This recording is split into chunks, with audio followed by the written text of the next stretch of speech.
So guys, magluluto si Pusa, si yung bunso namin kapatid, magluluto siya ng pansit.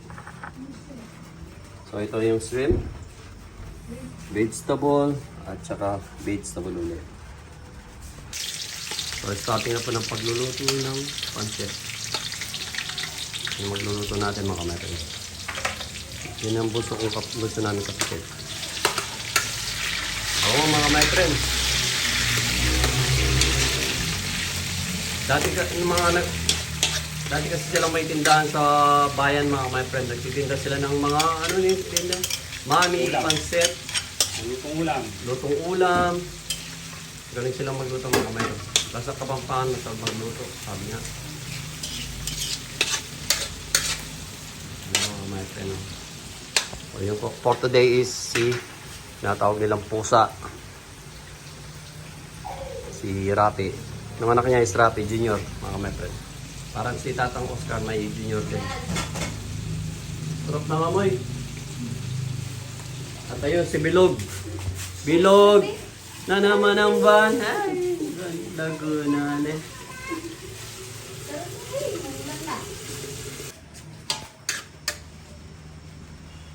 So yan ang mga vlog mga my friend. Yes, at saka black pepper. Ito yung repolyo natin mga friend. Galing. Yeah? Yeah. Oh, yan. Beyond.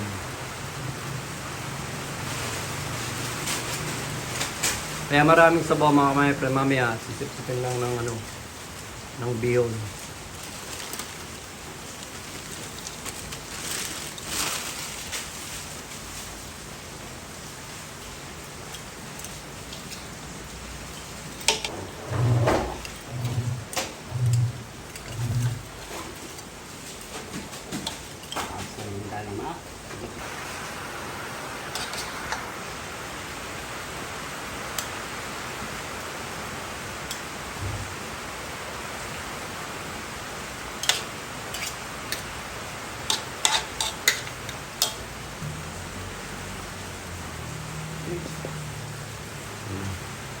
Ano?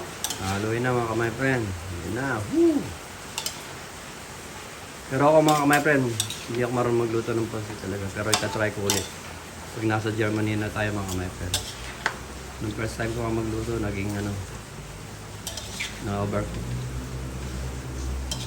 Iba talaga pag magaling ka magluto ng pansit mga kamay friend.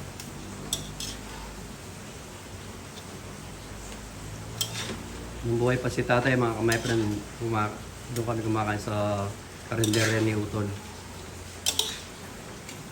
Masarap. Pati siya ngayon nila. Ito yung katabing tindahan. Kapatid yata ni Mina yun.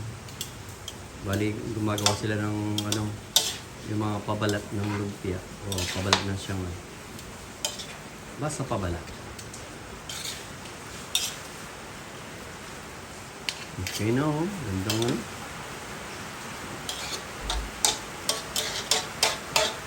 Sarap ng ano mga my friend.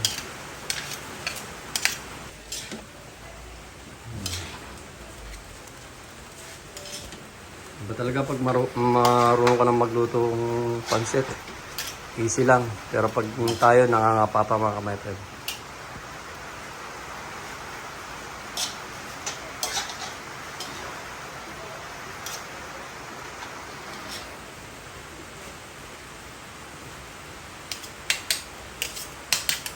Pag matigas pa yung ano, pwede mo pang bigyan ng tubig. Para Pwede pa lagyan ng tubig pag matigas pa yung ano.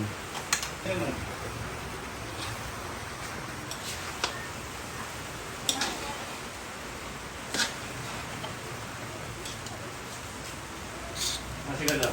Hindi ito rin. Lang.